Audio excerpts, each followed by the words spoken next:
Hi everyone. Myopia அதாவது கிட்ட பார்வை. இப்போ சமீப காலமாக கிட்ட பார்வை குழந்தைகள் மற்றும் டீனேஜர்ஸ் கிட்ட ரொம்ப ஜாஸ்தி ஆகிட்டே வருது. 2050 வேர்ல்டு பாப்புலேஷனில் 50% பேருக்கு கிட்ட பார்வை இருக்கும்னு சொல்கிறாங்க. இது எதனால் ஏன் இப்படி ஜாஸ்தி ஆகுது?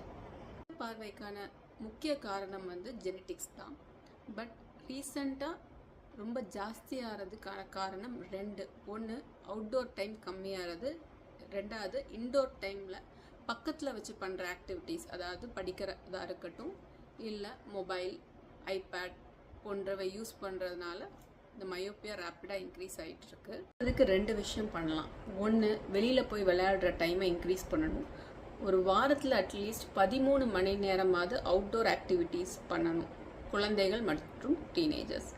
ரெண்டாவது, பக்கத்தில் வச்சு பார்க்குற ஆக்டிவிட்டீஸை கம்மி பண்ணணும். அட்லீஸ்ட் நம்ம படிக்கிற புக்ஸாக இருக்கட்டும் இல்லை நம்ம மொபைல் ஆர் ஐபேட் யூஸ் பண்ணுறது ஒரு எல்போ லென்த் டிஸ்டன்ஸில் இருக்கணும். இன்னொரு இம்பார்ட்டண்ட்டான விஷயம், ஏர்லி டிடெக்ஷன்.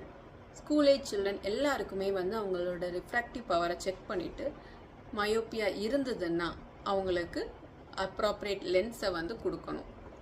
இந்த மாதிரி செஞ்சால் மயோப்பியா ரேப்பிடாக இன்க்ரீஸ் ஆகிறத தடுக்க முடியும். தேங்க்யூ.